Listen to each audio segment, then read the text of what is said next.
Bonjour tout le monde et bienvenue à ce camp de carrière 2022.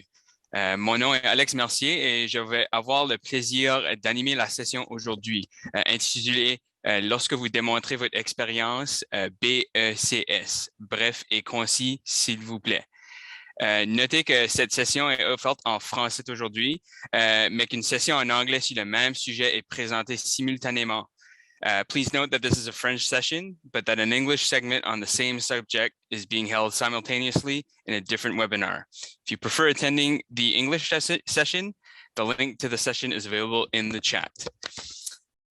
Pour commencer, je tiens à souligner que le territoire sur lequel bon nombre d'entre nous assistent à cet événement est le territoire non cédé des Mi'kmaq.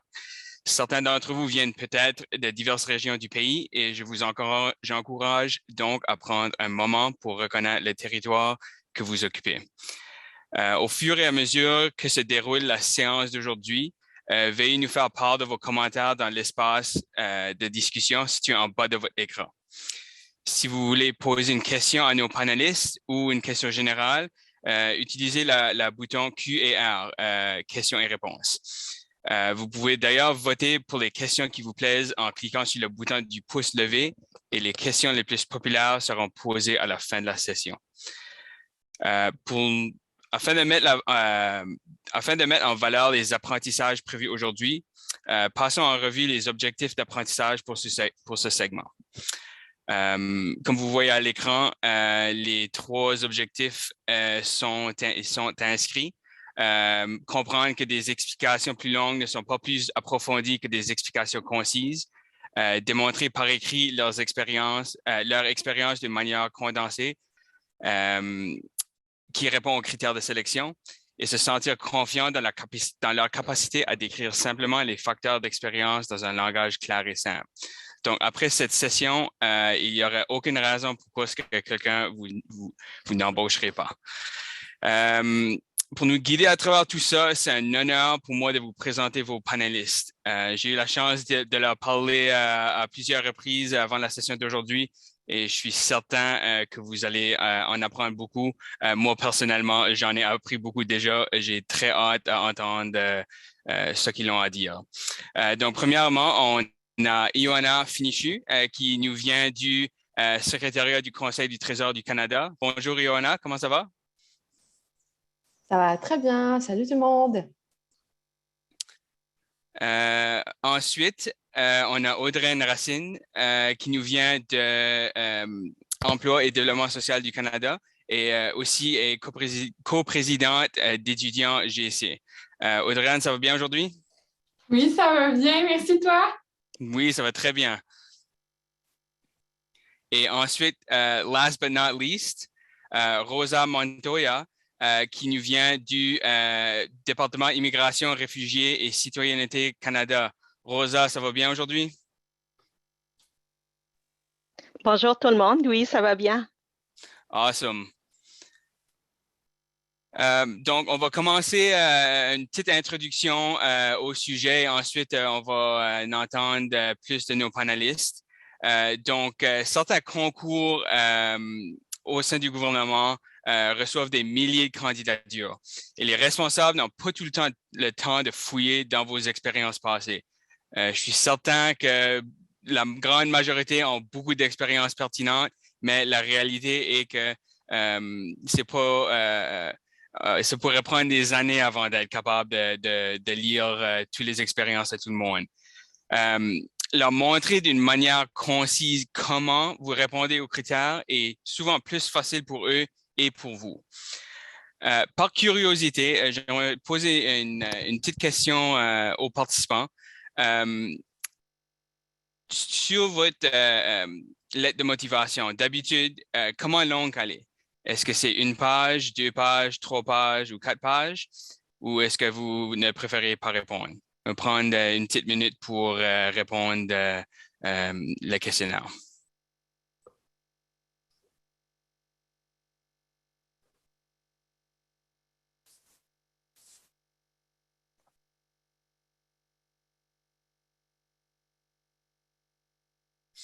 Vous devriez avoir l'option de répondre au questionnaire sur votre écran. mais en suivant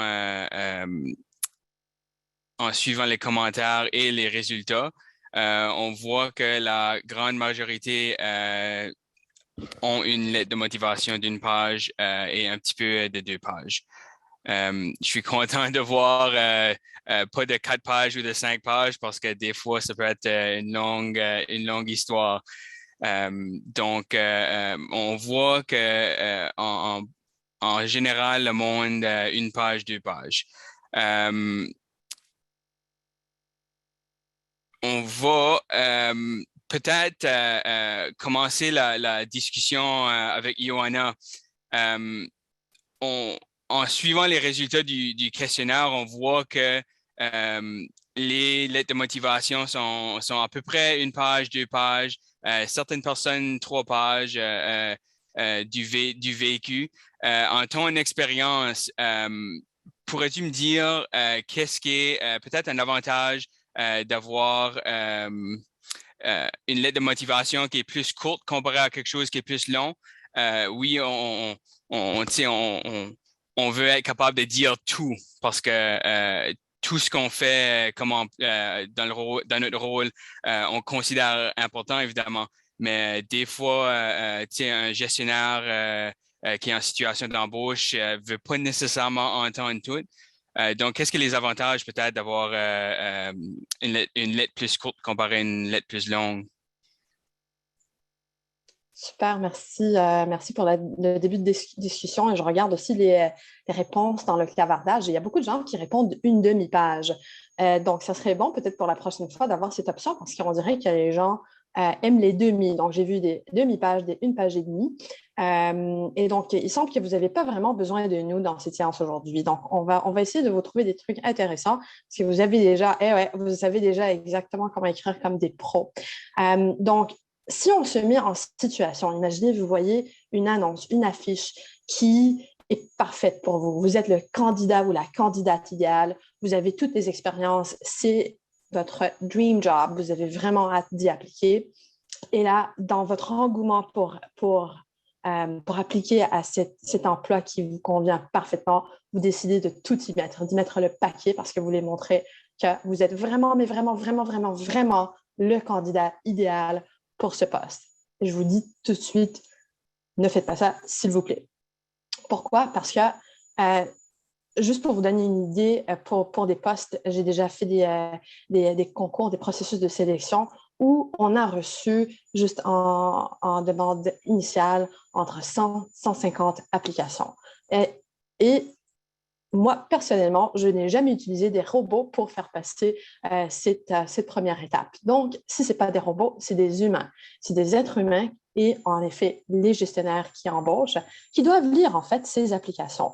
Donc, je sais que la tentation peut être extrêmement forte de tout y mettre, d'y mettre le paquet. Mais je vais vous donner des petits trucs pour ne pas le faire. Pourquoi? Si jamais vous avez entendu parler de Minimum Viable Product ou produit minimum viable, moi, je vais changer ça un petit peu pour information minimum viable. C'est quoi les informations minimum que vous avez besoin de démontrer pour justement souligner que vous êtes le candidat ou la candidate idéale? Donc, choisissez vos meilleurs exemples, écrivez le minimum des informations. Pourquoi? Parce que ces applications ne sont pas notées. On ne dit pas est-ce que cette personne a eu 5 sur 10, 8 sur 10, 3 sur 10. Non, c'est un simple oui ou non. Elle démontre ou elle ne démontre pas les expériences. Donc, à ce moment-là, je vous conseille d'être bref, concis avec les expériences. Pourquoi? Parce qu'on ne va pas lire des explications trop longues. Et je vais vous donner un autre truc. Encore une fois, je parle de mon expérience personnelle. Quand on reçoit en fait les applications des gens qui appliquent sur le site emploi.gc.ca, ça vient en format PDF, l'un à la suite de l'autre, et il n'y a pas d'espace dans les paragraphes. Donc, imaginez-vous que vous écrivez des beaux paragraphes dans les documents Word, par exemple, et vous avez des bullet points, c'est bien expliqué, bien arrangé. Ben non, ça vient sans aucun formatage dans le document PDF. Donc, un texte devient comme ça un bloc de texte où vous écrivez tout ce que vous avez à écrire et ça devient extrêmement, extrêmement difficile pour les gens qui le lisent de trouver l'information pertinente qui dit oui et non, vous avez ces expériences. Donc, si vous l'avez, c'est hyper important de le démontrer de façon très concise parce que, comme je dis, le risque, c'est que les gens ne vont pas lire des blocs de texte énormes. Et si vous pouvez penser aux informations minimum viables, ça serait génial. C'est quoi le minimum qui démontre et vous passez à autre chose. Et ça va vous sauver un petit peu de temps aussi. Donc voilà pour ma réponse. Puis, Ioana, tu as ramené un bon point. Des fois, des sélections, des processus de sélection plus générales ont tendance à avoir beaucoup plus d'applicants, especially dans un climat qu'on vit en ce moment de télétravail, de travail à la maison. On peut faire n'importe quel job. Ben, excuse-moi, pas n'importe quel job, mais on peut faire une grande majorité des rôles au sein du gouvernement de la chaleur de sa maison. Et je peux voir que avec ce facteur-là, quelqu'un en Colombie-Britannique peut appliquer pour un emploi au Nouveau-Brunswick ou en Ontario, au Québec, des choses de même. Ça rend vraiment l'emphase sur, comme tu l'as mentionné, des fois, tu peux avoir 150 applicants, puis c'est fait à la main, pour lack of better term, mais ça devient difficile pour les gestionnaires. Puis je sais que tu as l'expérience de gestion, puis tu as passé à travers des processus d'embauche. Tu t'es assis sur je ne me rappelle pas du nom français, mais des boards. Donc, c'est beaucoup de travail, puis on réalise pas toujours ça lorsqu'on fait cette application. Pour nous, on dit, ça va prendre 6 à 8 mois avant que j'ai une idée de si j'ai eu l'emploi ou si j'ai passé à la prochaine étape. Mais le monde ne réalise pas que 150 applications faites à la main, là, ça prend du temps. Merci beaucoup, Ioana. J'apprécie ton input. Ma prochaine question pour notre prochaine panéliste, Audrey-Anne, de ton côté, étant plus une jeune fonctionnaire, peut-être pas d'âge, mais de temps de service, qu'est-ce qui serait tes meilleurs conseils quand ça vient à écrire une lettre de motivation? Comment est-ce que tu te tiens à respecter le quota de mots, on va dire? Moi, je vois vraiment ça. En tout cas, mes conseils, là, je vais vraiment les baser avec mon expérience d'étudiante lors d'un examen qui doit répondre aux questions. Puis en fait, Alex, j'ai été comme dans le côté, moi, des références, en fait, des questions de présélection. Puis j'ai quelques petits conseils aussi pour la lettre de motivation. Mais en premier, je vais vraiment faire référence comme aux questions de présélection qu'on doit répondre là, quand on applique sur un processus sur emploi AGC. Donc, les fameuses questions là, qui ont pour but de faire le premier tri des candidats en validant s'ils répondent aux qualifications essentielles et aux atouts. Moi, mon premier truc, pour être brève et concis, c'est de se préparer et d'avoir assez d'espace pour améliorer sa réponse et de réfléchir. Comme Ioana disait, là, d'aller chercher un document Word, de prendre le temps d'avoir assez d'espace pour faire des brouillons, pour de bien mettre sa réponse pour pouvoir changer et pouvoir améliorer. Donc, en tout cas, j'espère que je ne suis pas la seule, mais moi, c'est ça. Je me sens prise quand je réponds directement sur Emploi AGC. Puis aussi, je n'ai pas l'option d'autocorrecteur, là, donc ça m'agace. Donc, je vais copier toutes les questions de présélection, puis je les mets dans un document Word. Donc, on voit bien, on peut faire un brouillon, on peut aussi sauvegarder nos réponses pour les améliorer pour la prochaine fois. Petit truc. Encore dans l'optique de bien me préparer, je vais commencer à noter des mots-clés d'expérience pour chacune des questions. Moi, j'ai besoin de me vider la tête avant de procéder. Donc, une fois que mes idées sont mises sur papier, là, je peux me concentrer puis je vais décortiquer tous les éléments de la question puis faire le ménage de mes mots-clés selon la pertinence, la portée ou l'ampleur de l'expérience. Donc, première étape, là, de créer un espace de travail convivial dans un document Word et de mettre sur papier des idées, des mots-clés. Moi, je classe ça dans les étapes de préparation à répondre à la question. Petite parenthèse là, sur l'importance de la préparation. Je suis en train de faire une maîtrise en gestion de projet. Puis j'ai vu à quel point la préparation, c'est un facteur clé de succès pour tous les types de projets. Puis ça s'applique aussi dans le cadre de l'activité de répondre à une question de présélection. Donc, la préparation, là, ça va vous permettre de définir clairement le contenu de votre réponse, de bien répondre aux éléments de la question pour être bref, concis, puis répondre efficacement. La préparation, c'est comme vraiment pas à négliger, là, selon moi. Une fois que je suis prête, là, je peux me focusser vraiment à répondre à la question. Oui, il faut être bref et concis, mais il faut aussi répondre à tous les éléments de la question. Par exemple, là, je vais vous lire une question. Là. Si vous possédez de l'expérience X, Y, Z, vous devez décrire à l'aide d'exemples concrets comment vous avez acquis cette expérience, où, quand, comment, tout en incluant les dates et les postes que vous occupiez. Donc, en décortiquant la question qu'on a, de la grande question, il y a comme 6 et 7 sous-questions. Donc, moi, je fais la même chose que dans un examen d'école. Je note mes idées à la première lecture. Puis là, je réponds aux questions les plus faciles. Comme ça, c'est fait, je les mets de côté, je peux passer à autre chose. Donc, les éléments de réponse qui sont les plus faciles pour moi, ben, c'est quoi mon poste, c'est quoi les dates, c'est quand, c'est où. Je considère que les exemples concrets, puis le comment j'ai acquis cette expérience-là, c'est des éléments de réponse qui sont plus difficiles. Puis c'est vraiment là-dessus que je dois travailler à être brève et concise. Là, pour répondre efficacement à ces deux morceaux-là, là, donc de décrire mon expérience puis comment je l'ai acquis, Johanna, on a jasé la semaine passée, puis elle a parlé d'utiliser la fameuse technique Story. Je ne sais pas si tu vas en parler un petit peu plus tard, mais c'est ce que j'utiliserais. Habituellement, on l'entend dans un contexte d'entrevue, mais c'est ce que j'utiliserais pour bien décrire, en fait, des exemples concrets de mon expérience et comment je l'ai développée. Donc, je vais focusser sur la situation, les tâches, les actions et les résultats pour répondre à la question. En gardant aussi en tête qu'on donne des exemples concrets pour répondre à la question, puis aussi qu'on explique comment on a acquis cette expérience-là. Un autre truc, là, c'est de garder un langage qui est accessible, de ne pas utiliser des acronymes, même si on veut être bref et concis. C'est quand même une personne qui va lire nos réponses, donc il doit être capable de bien comprendre. Il faut aussi utiliser des mots d'action, parler au jet, être honnête, puis mettez de côté votre modestie, là, vous êtes bon. Donc, en résumé, pour être bref et concis, la clé du succès, selon moi, c'est de bâtir ses idées, de se préparer adéquatement. On veut couper dans le superflu et le blabla.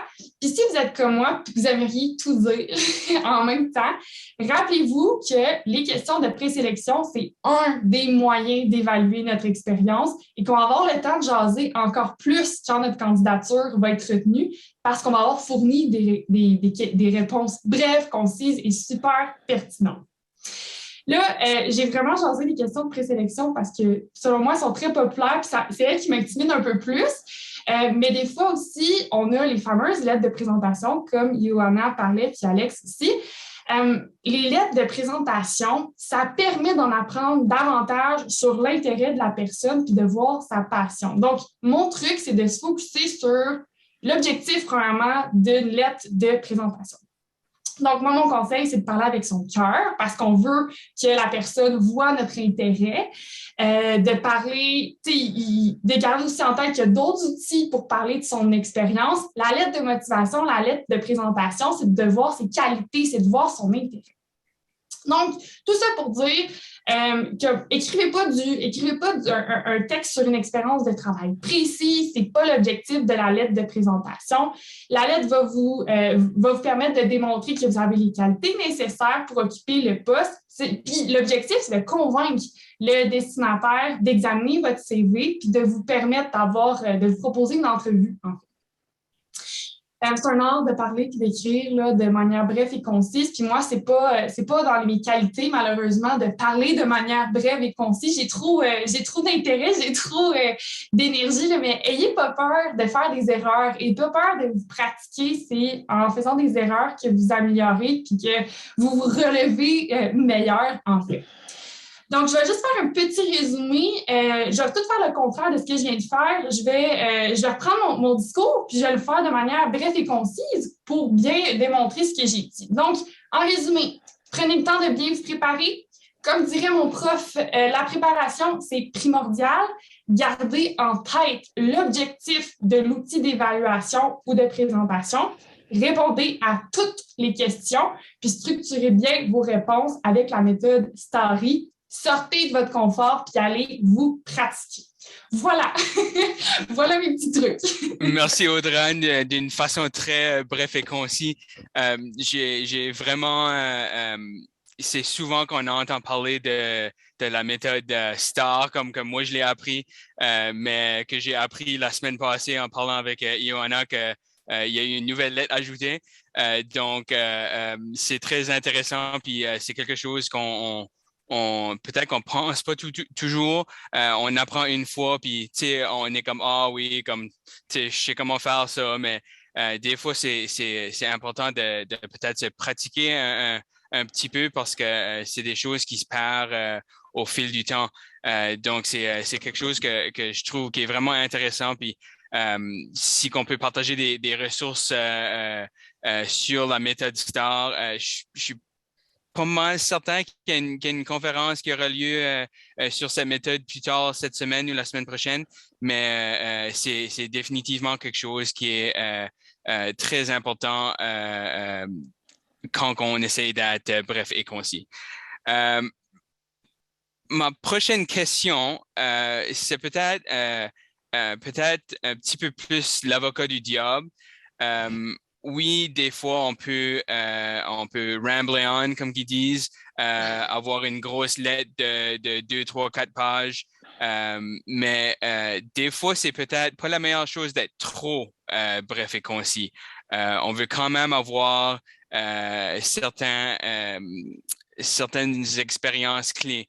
Rosa, est-ce que tu peux peut-être parler un petit peu plus de l'importance d'être pas trop concis, pas trop bref quand ça vient aux lettres de motivation? Merci beaucoup pour la question. En fait, je vous entends toutes les deux, Johanna, puis Audran, et je pense souvent, et quand j'ai pensé à cette question, j'ai pensé aussi à mon contexte. Dans mon contexte, je suis une personne qui n'a pas été scolarisée ni en anglais ni en français. Mon scolarité s'est passée dans une autre langue, qui est une des deux langues officielles. Alors, cette expérience a teinté la façon dont j'écris. Et donc, cette expérience aussi a teinté la façon dont je présente mes idées. Et je suis une personne qui aime communiquer. Alors, je vais dire que mon processus d'écriture a eu beaucoup de développement. J'ai passé d'écrire beaucoup à écrire presque rien. Donc, j'ai passé d'une page de présentation 2,5 à une demi-page. Et tout ça en manquant des opportunités de carrière parce que je faisais des essais-erreurs, donc je me trompais en essayant d'être plus concise, et trop concise des fois. Donc, je peux vous parler du risque que moi j'ai eu comme expérience. Je me rappelle dans un processus particulier avec mon organisation où je me suis dit, c'est un processus pour la même unité pour laquelle je travaille déjà.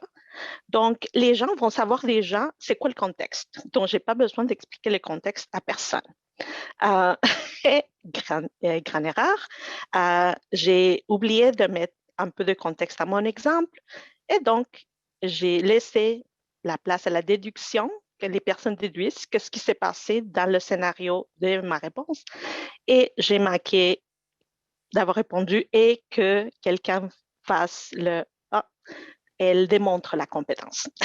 Alors, un des risques, c'est que vous laissez des choses pour que ça soit déduit. Et j'ai trouvé dans mon expérience que j'ai fait ça souvent quand j'ai fait des processus dans la même unité ou dans la même branche de mon organisation. Par contre, je ne faisais pas cette erreur quand je faisais des processus à l'externe de mon organisation.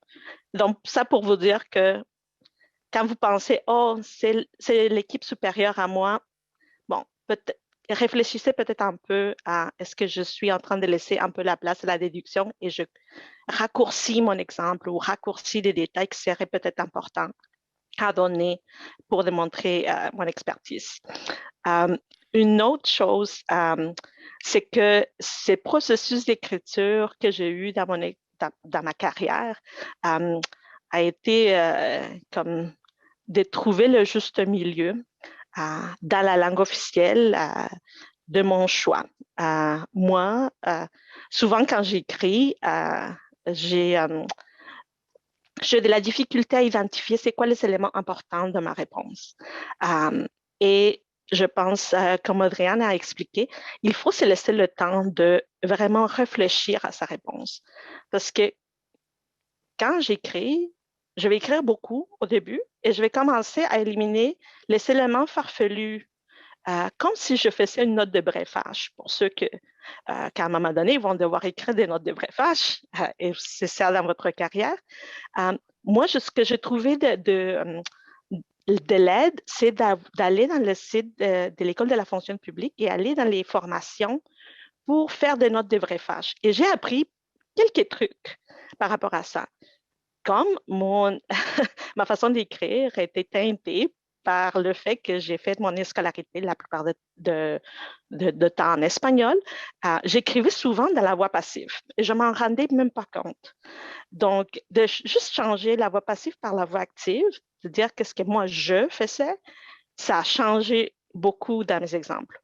Une autre chose, c'est que je faisais des phrases bien trop longues en mettant plein de connecteurs, plein de choses belles et je perdais beaucoup de peut-être de l'intention ou de mettre de l'emphase, de l'importance en texte parce que j'avais mis trop de mots qui n'étaient pas nécessaires. Et dans ce type de formation que j'avais vu pour les notes de brefage, j'ai retenu qu'une phrase, ça devrait être entre 25 à 30 mots pour que ça soit simple. Donc, un conseil que je dirais, c'est comme garder ça en tête quand vous révisez votre exemple de, OK, est-ce que la phrase, elle est longue? Est-ce qu'elle a une raison d'être longue ou est-ce que je peux mettre ça plus court? Et si c'est trop court, est-ce que ça a laissé la place à justement cette déduction? Quelqu'un déduit déjà, qu'est-ce que j'ai à dire?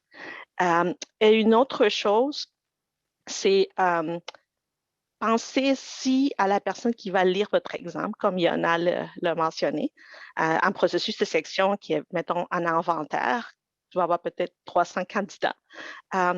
Est-ce que c'est la même chose qu'un processus qui est à l'interne, qui est juste pour ton organisation, juste pour ta branche, pour juste un poste supérieur? Est-ce que ça va être les mêmes personnes qui évaluent? Peut-être pas. Peut-être dans ce processus d'inventaire, ça va être plusieurs personnes dans ton organisation, tandis que dans l'autre, ça va être juste peut-être une ou deux personnes dans une équipe. Alors, de garder ça en tête. Mais moi, de mon expérience, je dirais, écrire, c'est une compétence. Alors, si tu ne pratiques pas, tu peux pas avancer.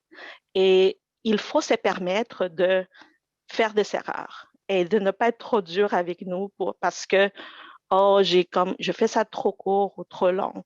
Alors, un risque d'être trop concis, c'est qu'on perd aussi un peu de ton essence, de qui tu es, dans tout ce que tu veux démontrer. Alors, oui, il est important de mettre les informations qui vont démontrer ton expérience, mais n'aie pas peur d'écrire. Surtout, n'aie pas peur de te tromper des fois. Alors, c'est ce que j'aimerais partager aujourd'hui et pour tous ceux et celles qui nous écoutent et qui sont peut-être des employés qui commencent dans la fonction publique et qui n'ont pas nécessairement un des deux langues officielles comme leur langue dans lesquelles ils ont été éduqués ou scolarisés. Mais ça peut accepter que ça peut teinter votre façon d'écrire dans une des deux langues officielles. Oui, Rosa, t'apportes un bon point du côté, on n'est plus, je prends juste à mon expérience à l'université, on recevait des travaux à faire, il fallait écrire 2000 mots ou plus, au moins 2000 mots. Puis c'est pas nécessairement le cas maintenant que moi je travaille au gouvernement. Donc, tu apportes des excellents points. Pas besoin de toujours faire des grandes belles phrases avec toutes les homophones et les adjectifs et les choses de même. Donc, tu apportes vraiment des bons points.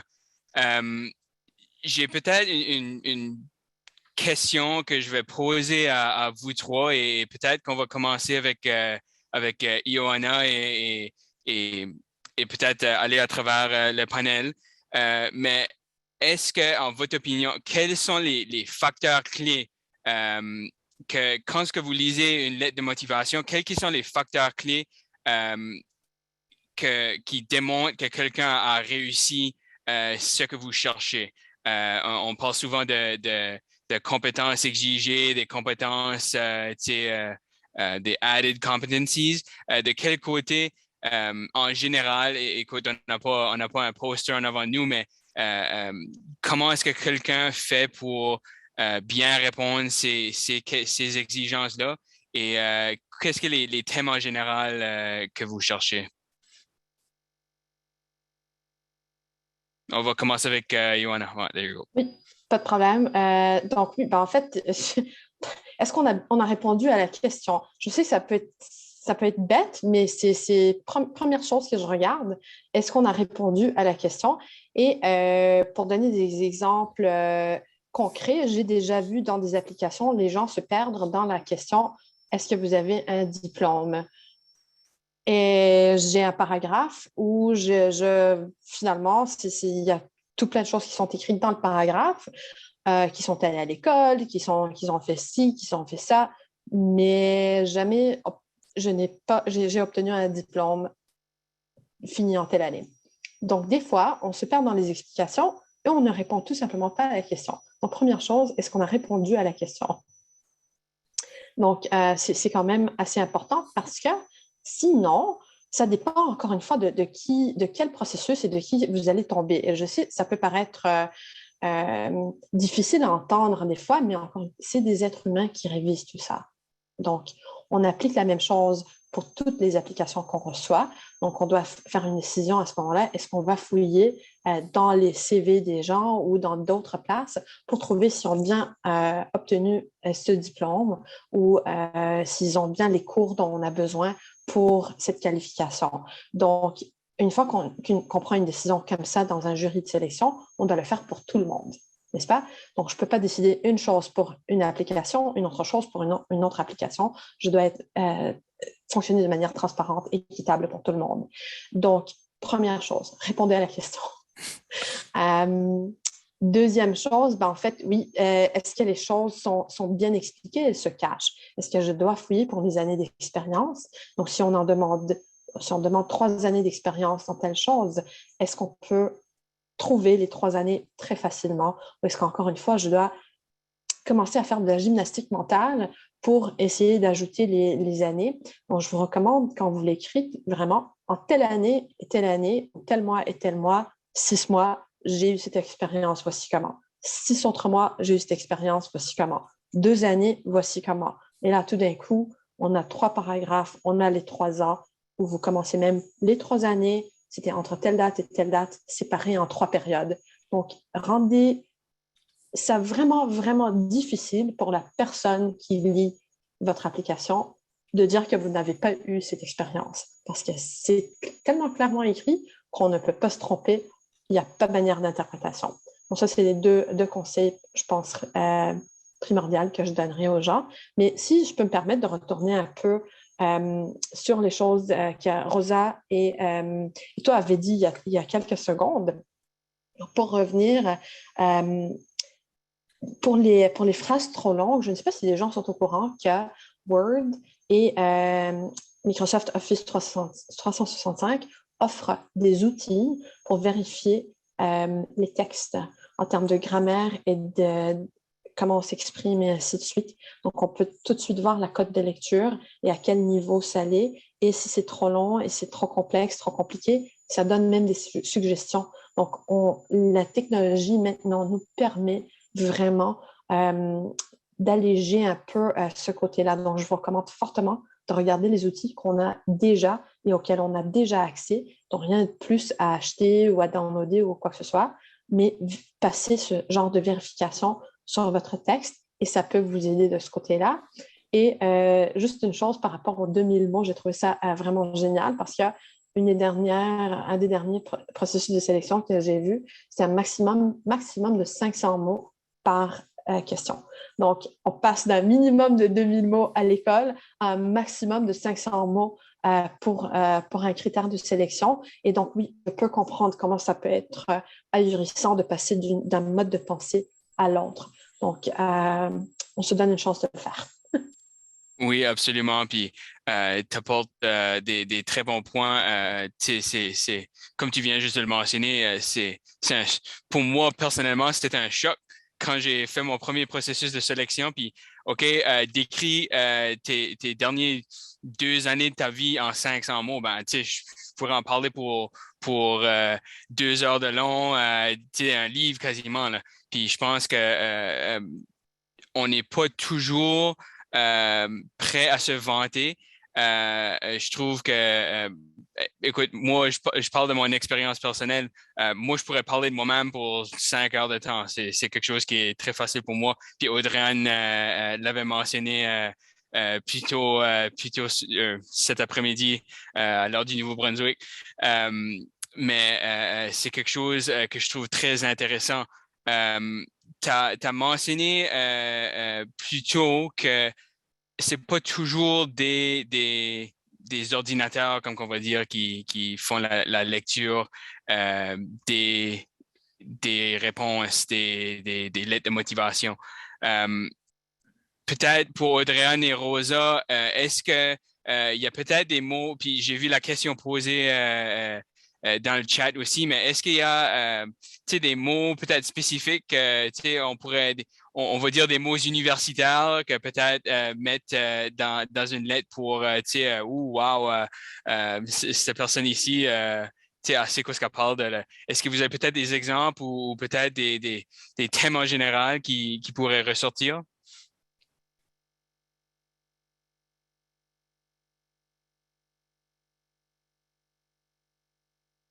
Je vais passer la parole à Audrey-Anne. Je m'excuse, j'ai comme un petit problème de connexion. Je pense avoir compris ta question. C'est sûr, moi, je suis vraiment plus du côté de la personne qui va appliquer, moins que du côté de la personne qui va vérifier ces candidatures-là. Je n'ai pas touché encore à cette expérience-là. Peut-être un jour, espérons-le. Moi, ce que je dirais, c'est sûr que si moi, je suis PE, donc conseillère en ressources humaines. Donc, si on me parle d'expérience à donner des avis et conseils sur la loi de l'emploi dans la fonction publique, bien, c'est sûr que je vais parler d'énoncer les critères de mérite. J'ai des termes que je dois absolument plugger, si on veut, dans ma réponse pour démontrer que j'ai un certain savoir, puis que j'utilise des bons termes pour répondre à la question. Donc, moi, ça serait le seul petit truc que je vais utiliser des termes dans cette loi-là, par exemple, pour démontrer que j'ai des connaissances et que j'ai été capable de conseiller. Donc, ça serait ça ma réponse, mais encore là, c'est vraiment un côté plus personnel du côté de l'applicant. Je ne sais pas, Rosa, si toi, tu as d'autres conseils de termes généraux, des termes à ajouter dans les réponses? Avant de passer à Rosa, j'aimerais juste ajouter un point. Tu sais, Audrey-Anne, on t'a parlé un petit peu de faire la recherche. Puis nécessairement, si tu n'appliques pas nécessairement sur un processus interne, tu sais, peut-être faire un petit peu plus de recherche sur les lois qui s'appliquent ou utiliser ton network ou quelque chose pour peut-être bâtir un petit peu de connaissances avant même d'appliquer sur le processus. Rosa, voudrais-tu ajouter?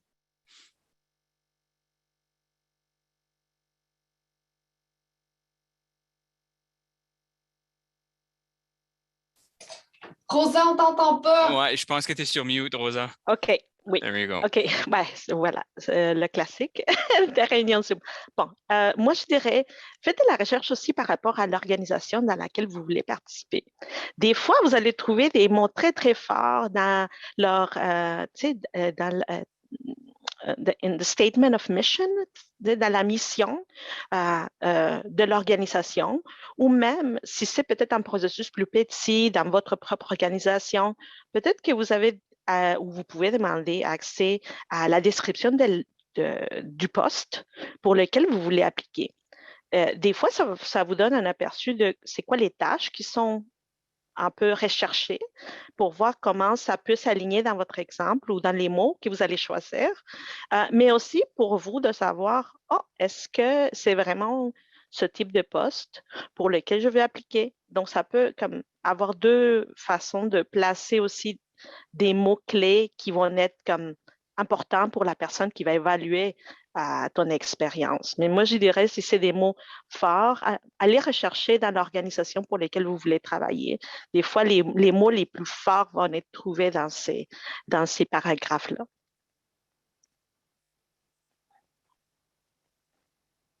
Oui, c'est exact. Des mots-clés, certains mots-clés, tu sais, ça ressort un petit peu plus. J'ai vu cette question dans le chat et c'est aussi une question que je me posais. Est-ce qu'il y a une longueur de réponse parfaite? Est-ce que tu es en général, disons, est capable de dire ce que tu as à dire dans 200 mots ou dans, je sais pas, trois phrases. Est-ce que votre avis, il y a une longueur parfaite? Non, c'est très, très difficile de dire qu'il y a une longueur parfaite. Parce que bon, si des fois on a des trucs très techniques et on doit donner un contexte et on doit expliquer un petit peu, c'est sûr que ça peut être plus long. Mais encore une fois, ce que je dirais comme conseil, c'est de garder c'est quoi le minimum viable pour répondre aux critères. Parce que, comme je dis, on n'a pas de point de boni si on en ajoute plus.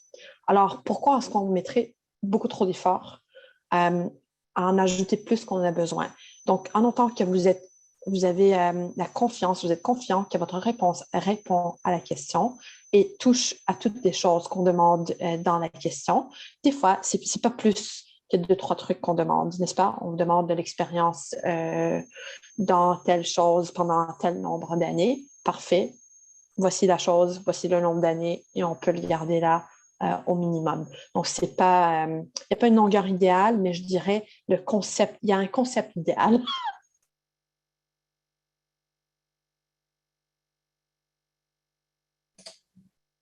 Ah, c'est à ton tour d'être sur mute, Alex. J'allais dire, Audrey, est-ce que tu avais peut-être un petit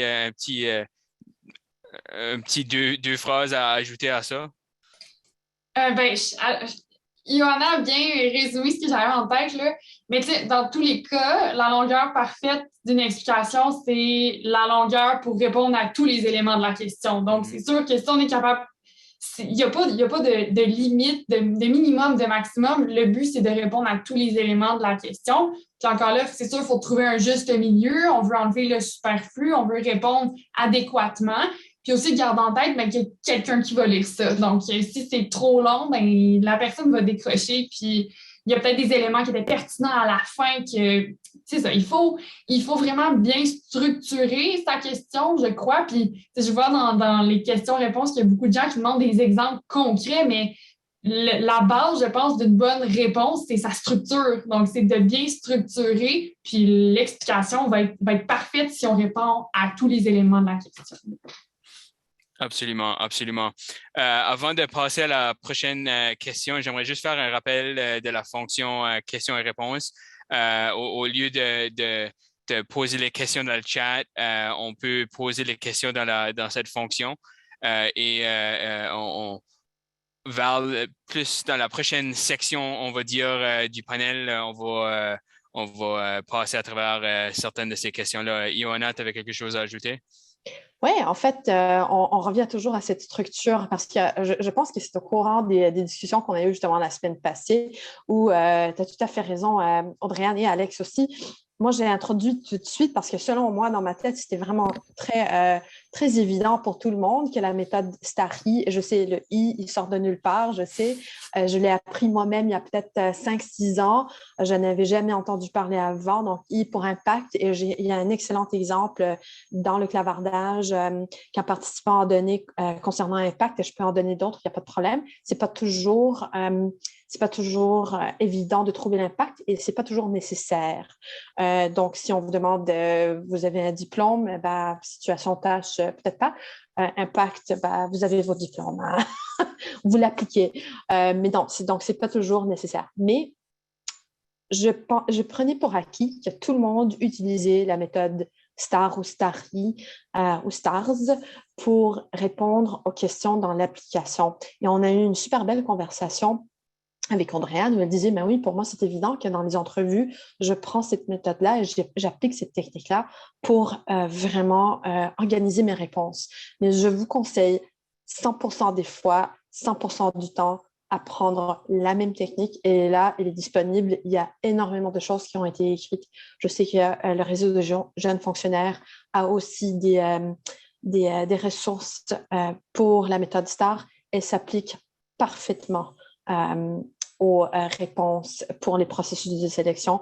Donc, n'allez pas vous casser la tête. Essayez au moins de structurer. Essayez-le pour une application. Vous voyez comment ça vous convient. Je vous recommande fortement de l'utiliser. Ça va vous garder vraiment organisé, structuré dans vos réponses et vous allez tout de suite, je crois, être en mesure de trouver les choses que vous devez enlever et que vous pouvez rajouter. Donc, fortement conseillé. Je sais, j'en parle beaucoup, j'en insiste beaucoup. C'est une chose que vous vous rappelez de cette séance, c'est qu'il y a des outils pour vous aider dans tout ça. Oui, et je vais prendre l'opportunité de faire un plug pour la session du 3 février sur la méthode STAR ou STAR-I. Vous allez avoir la chance d'en apprendre beaucoup plus en détail sur cette méthode et je le recommande fortement dans le cadre du camp de carrière.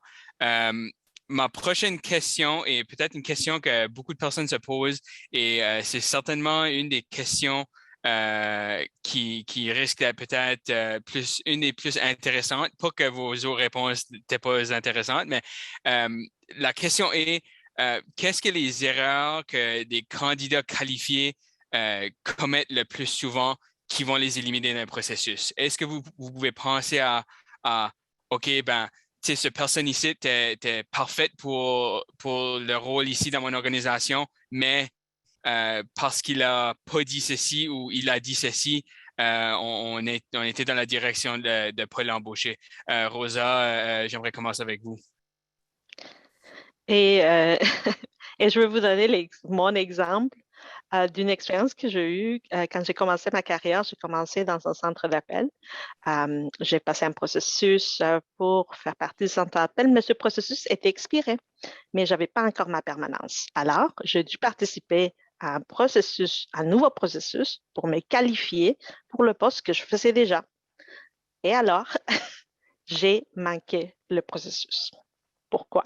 Parce que dans mes réponses, en essayant d'être concise, courte et précise, j'ai laissé la place à l'ambigu. J'ai tout de suite pensé, c'est un processus dans la même branche, alors ils connaissent tout le contexte. Erreur, j'ai été éliminée du processus parce que, justement, dans mon apprentissage de communiquer, mon exemple, j'ai été trop courte et j'ai éliminé et j'ai pas répondu à la question, comme Yona l'a dit. J'ai pas répondu à la question. J'ai donné comme trop peu d'informations qui ne démontraient pas mon expérience, bien que je faisais le poste. Alors, juste pour vous dire que vous pouvez être qualifié, vous pouvez être mettre dans le même en train de faire le poste. Mais si votre exemple ou le texte que vous allez produire ne répond pas à la question, vous allez peut-être éliminer du processus. Ce qui m'est arrivé, j'ai appris, mais j'ai continué à faire mon travail, j'ai participé à un nouveau processus, j'ai appris de mon erreur, mais tu sais, j'étais qualifiée, mais j'ai manqué. Audrey-Anne, pour en ajouter? J'ai malheureusement pas assez d'expérience du côté des ressources humaines pour justement faire cette analyse-là. Je peux pas me prononcer, mais comme Rosa, c'est sûr, il faut répondre à la question, répondre à tous les éléments. Autrement, si on répond pas à la question, on peut pas être évalué, puis on peut pas. C'est pas une bonne réponse en fait, mais c'est ça. Je peux pas me prononcer du côté de l'analyse qui est faite par les ressources humaines. Johanna, je sais que tu as d'expérience peut-être un petit peu plus en profond sur le processus d'embauche. Est-ce que tu as des exemples peut-être de choses not to do? En fait, oui, en fait, ce que Rosa a dit, c'est vraiment c'est ce qui fait le plus mal. Quand on le voit aussi, on le sait, on peut le deviner, mais le deviner, c'est pas la même chose que le démontrer. Donc, c'est la différence, n'est-ce pas? Donc, on peut s'imaginer que oui, en effet, cette personne elle est capable de faire ce poste-là. Elle devrait passer à la prochaine étape, mais non, ça n'a pas été démontré parce qu'il y a trop de choses on doit s'imaginer. Et je vous dirais probablement que l'erreur la plus fréquente, ça a rapport aux dates. Donc, quand on demande 3 années d'expérience, c'est surprenant le nombre d'applications qui ne démontrent pas le nombre d'années d'expérience. Donc, n'oubliez pas les années d'expérience dans les détails. Donc, on commence à écrire justement des explications de style paragraphe et on oublie tout simplement les dates. Et c'est bien beau. Oui, on voit que cette personne a ce genre d'expérience, mais on ne sait pas à quelle date.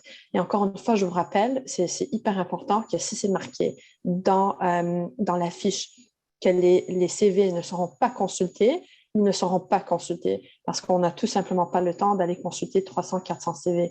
Donc, ça dépend énormément des réponses aux réponses dans le processus de sélection, dans l'application plutôt. Oui. D'entendre vos réponses, ça sonne comme Rosa l'a bien dit, répondez à la question, s'il vous plaît. C'est pas mal une des erreurs communes, puis je suis certain que tout le monde a déjà passé par ce point au début de leur carrière que, OK, c'est comme ça qu'on répond des questions, puis c'est comme ça qu'on répond aux exigences d'un posting. Donc, si vous ressortez avec quelque chose, n'oubliez jamais de répondre à la question. On va passer aux questions du public. Si vous n'avez pas eu la chance de répondre de poser une question, s'il vous plaît, prenez peut-être une petite minute pour écrire une question à nos panélistes. Ils sont pleins d'expérience et plein de bons conseils. Donc, on veut vraiment prendre avantage de leur temps. Je vais poser une question qui a été la plus votée. C'est si on répond non à une question de présélection, est-ce que notre application est automatiquement rejetée? Peut-être Rosa pour répondre. De mon expérience, si la réponse est non à un critère essentiel, tu vas être screened out. Et c'est malheureux, mais c'est ça. Mais, donc, faites vraiment attention quand il s'agit de questions qui ont à voir avec les compétences essentielles, parce que quand c'est essentiel, vous ne pouvez pas faire partie du processus si vous ne répondez pas à cette question-là. S'il s'agit d'une compétence additionnelle ou asset, ça, c'est une autre chose. Mais vraiment, pour passer le premier screen, il faut que tu aies toutes les compétences essentielles. Je pense que c'est pas mal la seule réponse à la question côté critères essentiels, critères non essentiel. La prochaine question qu'on va passer, qu'est-ce qui est plus important? Les questions de présélection ou la lettre de présentation? Audrey-Anne, je vois que tu ris à la question, là. Est-ce que ça tente de répondre? Ça me tente de m'essayer, mais en effet, les questions de présélection, c'est pour savoir si vous avez les qualifications requises pour le poste, puis la lettre de présentation, c'est pas tout le temps obligatoire. Habituellement, c'est pour voir une autre facette de vous, là. Donc, c'est très, très optionnel, mais les questions de présélection, ça prend ça. Ça prend ça. Donc, c'est ça qui est le plus important. Moi, je pense que personnellement, si j'ai à mettre plus d'énergie dans la lettre de présentation ou dans les questions de présélection, c'est sûr que je vais aller dans les questions de présélection parce que c'est comme obligatoire, c'est pour démontrer que j'ai l'expérience, c'est avec ça qu'on va me garder dans le premier tri, si on veut. Donc, question de présélection plus importante que la lettre de présentation.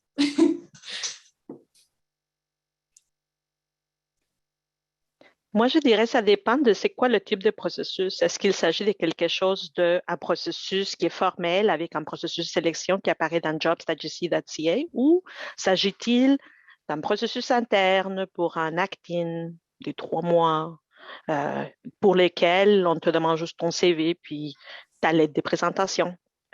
Donc, c'est quoi le processus? Moi, ce serait ma première question. Est-ce qu'il s'agit de quelque chose de plus formel avec un processus ou informel, une opportunité, mettons, temporaire? J'ajouterais peut-être qu'il arrive des fois dans les processus sur emploi.gc.ca qu'on demande une lettre de présentation et ça fait partie de l'évaluation.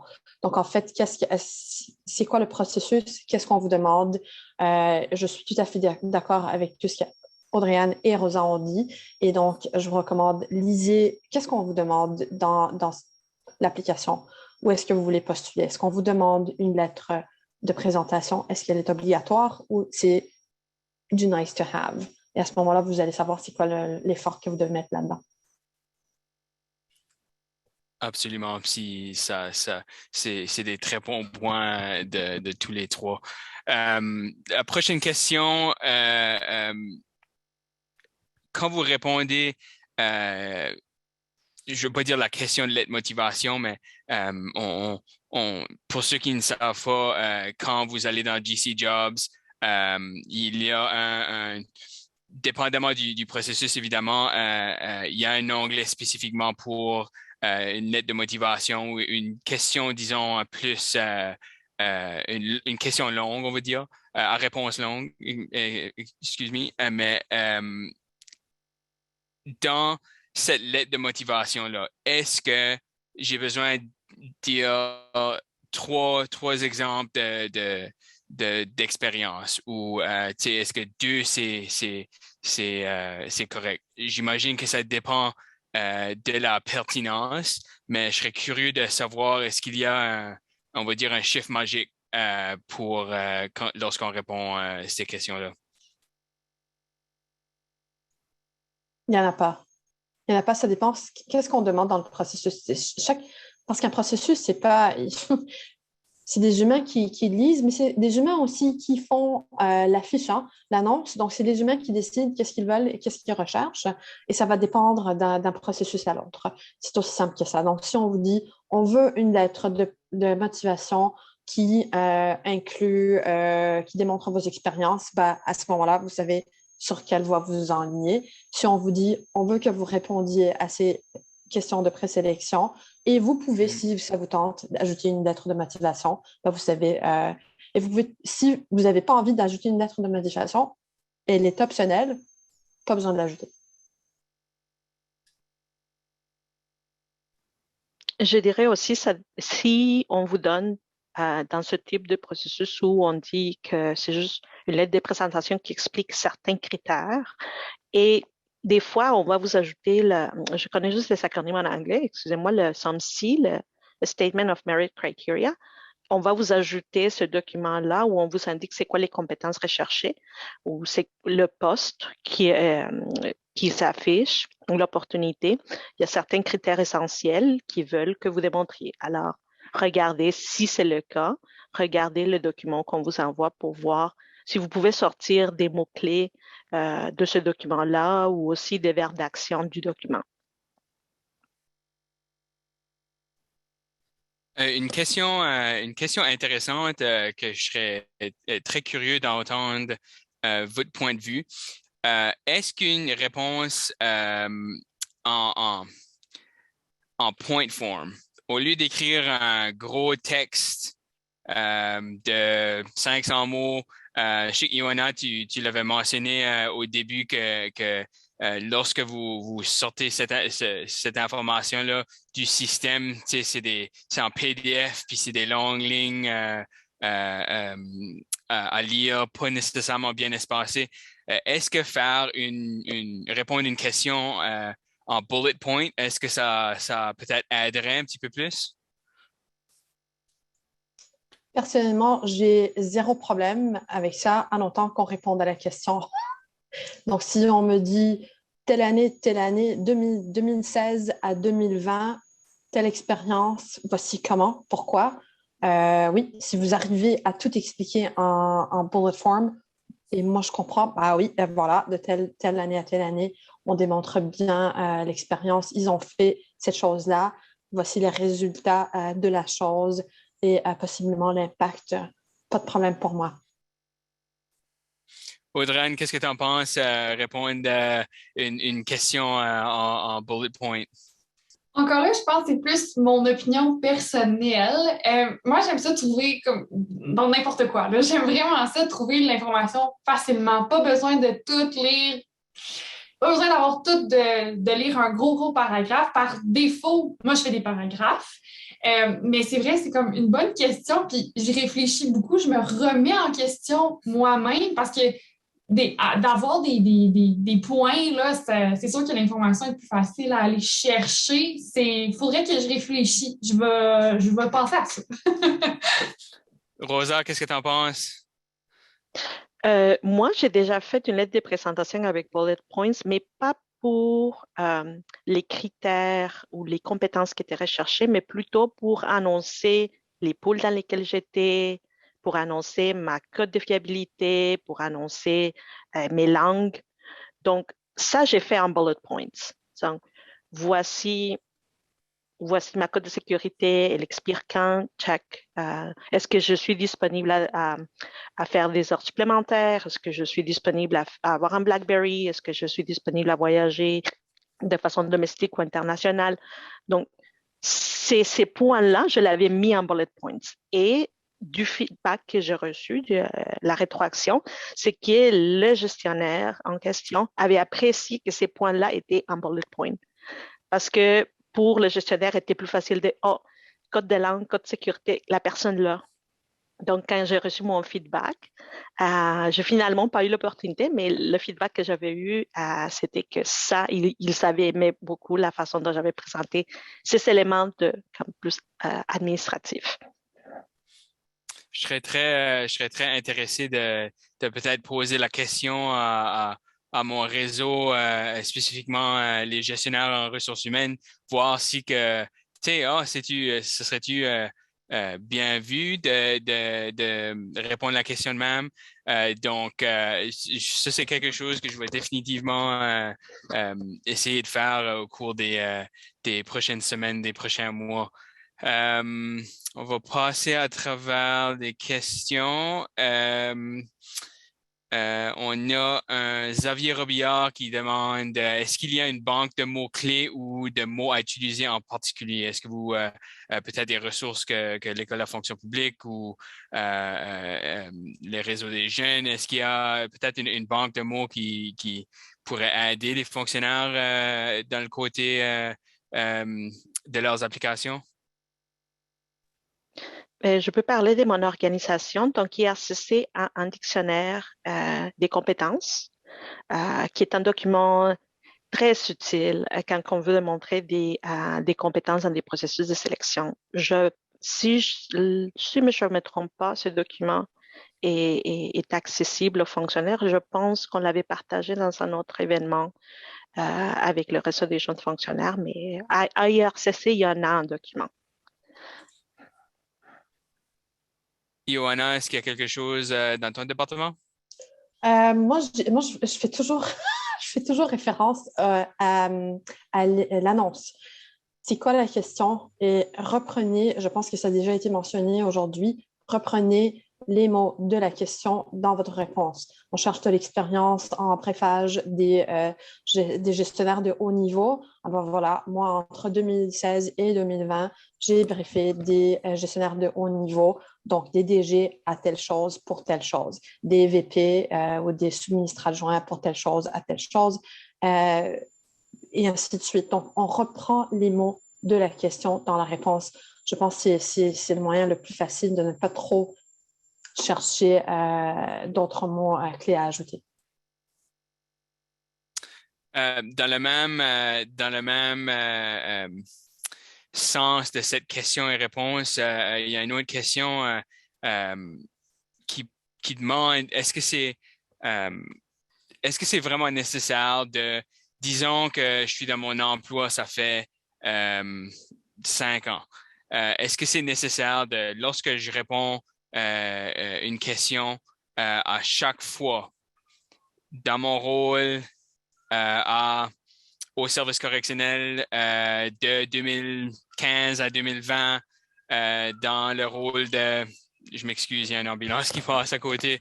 Est-ce que c'était vraiment nécessaire de se répéter à chaque fois, même si que notre expérience a été acquise, toutes nos expériences ont été acquises dans ce rôle, Rosa? De mon expérience, oui. Parce que si la question te le demande, et souvent c'est le cas, il te demande de décrire quand, où, comment, etc. Donc, de mon expérience, la réponse est oui. Tu as besoin de te répéter. J'ai le sens que Ioana et Audrey-Anne, vous avez vraiment la même réponse à cette question. Donc, on va passer à la prochaine. De nouveau, je vais prendre la chance de plugger la session du 3 février sur la méthode STAR. Mais cette question est posée en concernant la structure STAR. Donc, Cassandra se demande, peut-on mêler les tâches et actions dans le même paragraphe? Car il est parfois difficile de les séparer. Elles sont souvent reliées. Et peut-être éliminer simplement parce que les tâches et actions sont présentées dans un même paragraphe. Est-ce que c'est possible de peut-être les diviser ou quand on répond les deux en même temps?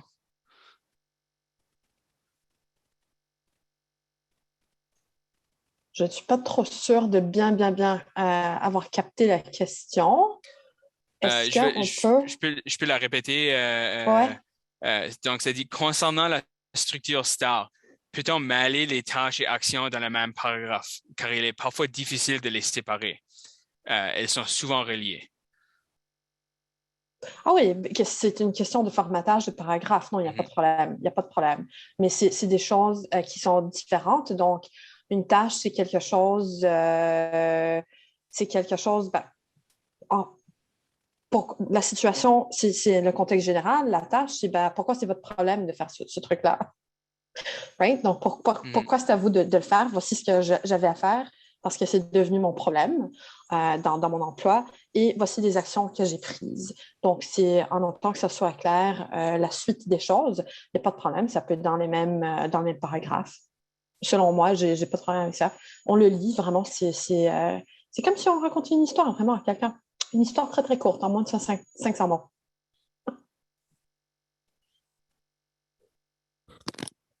Audrey-Anne, est-ce que tu voulais ajouter ou... On dirait que je pas que je suis sans mots, là, mais c'est difficile de séparer, surtout quand on veut être dans l'optique d'être bref et concis, là, de séparer les deux, d'avoir des différents paragraphes. On dirait que j'ai comme pas d'opinion, mais toujours de garder en tête qu'il faut avoir ces éléments-là, mais de la manière qu'on les place, on dirait que j'ai pas d'opinion. Je vois dans la liste de questions qu'il y a beaucoup de questions côté qu'est-ce qui est un bon nombre de mots ou un bon nombre de phrases ou comment long que l'explication devrait être, des choses de même. Puis je pense que c'est juste important de reprendre le fait que ça dépend de la question, ça dépend du contexte, ça dépend dans quel poste que vous appliquez, des choses de même. Je voulais juste répondre ça rapidement. Des questions sur la méthode STAR. On va peut-être passer ça à la session du 3 février, là. La prochaine question ici, si la personne se pose, si la condition est d'avoir 2 ans d'expérience, mais qu'on en a 5, suggérez-vous de juste couvrir 2 ans ou les pleins 5 ans?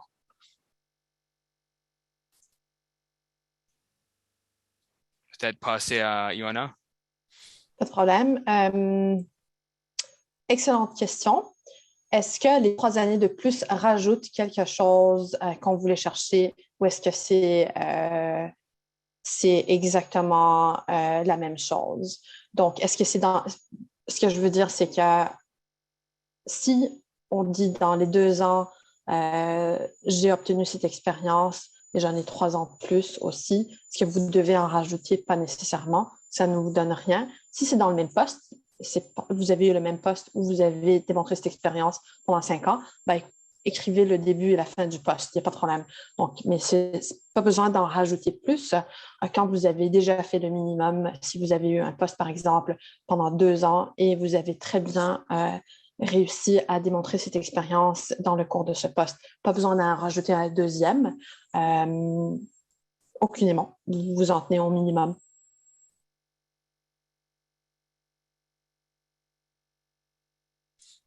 Rosa, est-ce que tu voulais en ajouter? Moi, je voulais juste, je suis complètement d'accord avec Johanna, mais moi, je me dis que quand je pense à ce type de questions, je me dis, c'est quoi les stratégies de ce que je veux communiquer? Et aussi, c'est quoi la profondeur de l'expérience que j'ai acquis dans, je ne sais pas s'il s'agit de 5 ans tout de suite, une année après l'autre dans le même poste, ou est-ce que c'est 2 ans ici où j'ai acquis un peu d'expérience et 3 ans ici où j'ai acquis beaucoup plus d'expérience? Ça va dépendre de ce que je veux démontrer pour répondre à la question des compétences. Et stratégiquement, c'est lequel qui est plus fort au niveau des exemples.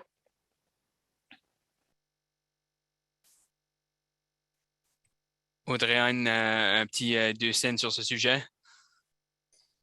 Ouais, moi, je me dis, ce qui est demandé, c'est 2 ans d'expérience, mais si on en a plus, par exemple, c'est sûr que c'est quand même pertinent, mais il ne faut pas s'arrêter. Je pense qu'il ne faut pas s'arrêter à le minimum requis, là. Mais c'est ça. Oui, on peut je me dis, on peut couvrir les 5 ans, c'est ce qu'on demande un minimum de 2 ans, mais encore là, c'est de bien répondre et de trouver des exemples qui sont des exemples concrets, qui pèsent beaucoup pour s'assurer qu'on valide en fait les énoncés de critères numériques. Je vais peut-être poser, on va voir la longueur des réponses, mais je serais intéressé de savoir votre point de vue sur cette prochaine question. Alex Guimond se pose la question, on est souvent encouragé comme jeunes professionnels à appliquer pour des emplois pour lesquels on a les qualifications, mais pas nécessairement toutes les années d'expérience. Est-ce que le nombre d'années est un deal breaker? Je peux juste m'aventurer ici et c'est aussi de mon expérience, expérience où ça paraît réussi. Si ça fait partie des critères essentiels, ne perdez pas votre temps parce que ça ira nulle part. Donc, si c'est un critère essentiel, passez à la prochaine opportunité, il y en aura. Si ça fait partie des critères peut-être pas essentiels et que vous voulez avoir comme une opportunité de voir comment ce processus de sélection est fait ou peut-être c'est une autre organisation qui vous intéresse aussi, ou un autre type de poste qui va vous sortir de votre zone de confort, allez-y. Et je pense que c'est une bonne chose de le faire. Mais si on te demande 200 et ça, c'est un critère essentiel, perds pas ton temps. Audrey-Anne? C'est vraiment une bonne question. Puis moi aussi, mes collègues m'encouragent à aller me pratiquer ou justement aller explorer les différents emplois sur Emploi GC pour appliquer. Mais effectivement, comme Rosa disait, si ça fait partie des qualifications essentielles, ça sert à rien d'aller répondre à toutes les questions parce qu'on va être tout de suite mis à part.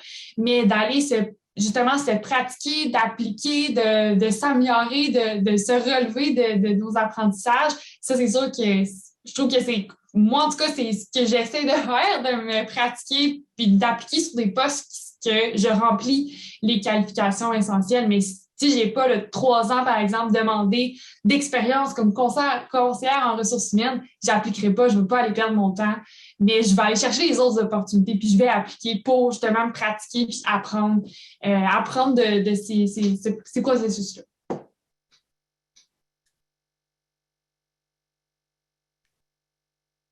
C'est des excellentes réponses. J'aimerais peut-être faire un genre de conclusion à la session.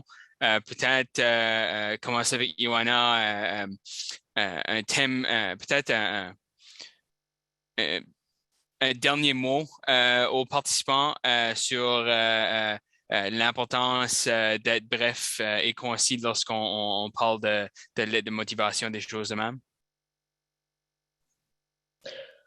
Oui, oui, je vois qu'il y a beaucoup de questions de questions et réponses pour des exemples concrets. Je trouve que c'est très bien d'aller justement chercher ces exemples concrets. Dans ce genre de séance qu'on a aujourd'hui, c'est un peu difficile parce que la meilleure des choses, et je vous le conseille tout de suite, c'est de prendre vos exemples personnels et d'aller faire des ateliers. Donc, trouvez-vous des ateliers, trouvez-vous des copains, des copines, des collègues qui sont dans le même bateau que vous et qui veulent chercher à s'améliorer pour écrire ces trucs. Je vous garantis, vous allez trouver des gens qui vont être capables de vous aider. Je peux me mettre volontaire pour quelques séances si jamais ça tente aux gens de faire ce genre de trucs. Donc, de prendre vos exemples personnels et les travailler avec des gens qui ont d'expérience, qui font des processus de sélection. Je pense que ça va être la meilleure des choses pour avoir des exemples concrets pour votre situation.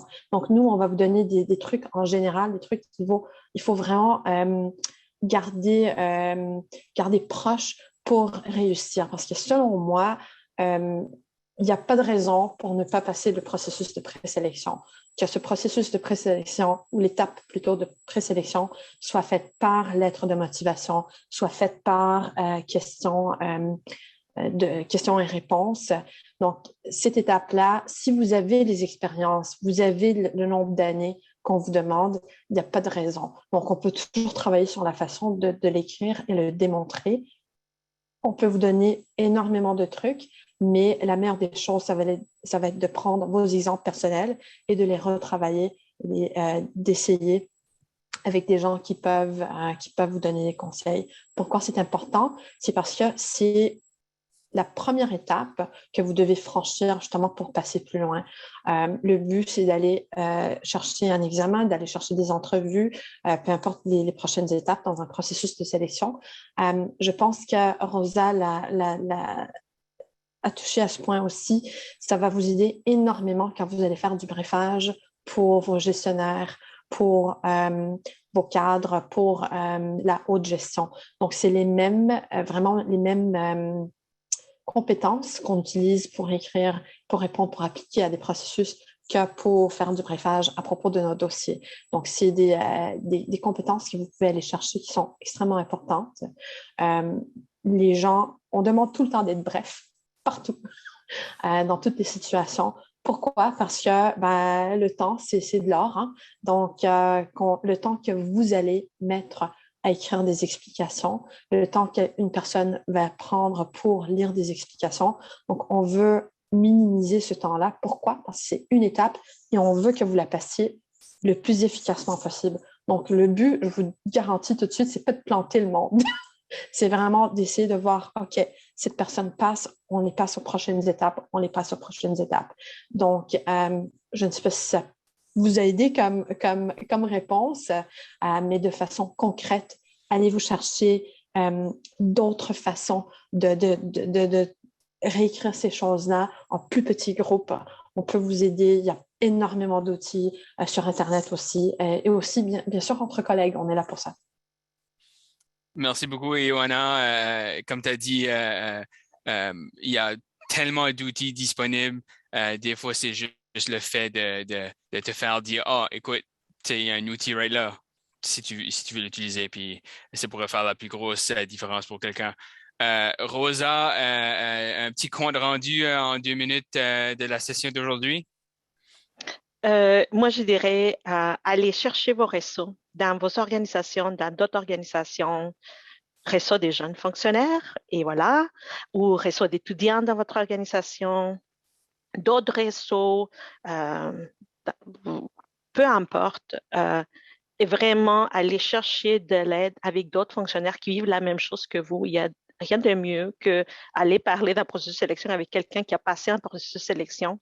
Des fois, eux, ils vont comprendre bien, surtout si vous avez une bonne relation avec votre supérieur, vos cadres supérieurs ou des collègues qui ont passé ces échelons déjà.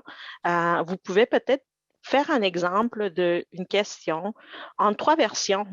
Une longue version, une moyenne, une petite. Puis, peut-être demander à une personne, OK, est-ce que tu peux m'aider? On va regarder les 3 versions. Dites-moi, entre la version 1 et 3, est-ce que j'ai évité des choses? Voici la question. Est-ce que j'ai répondu à la question? Et quand vous réussissez un processus, vous pouvez aussi demander une évaluation informelle pour améliorer ce qui était bien ou identifier ce qui était bien dans un processus. Moi, souvent, j'ai pensé que une décision informelle, c'est quand je ne réussis pas.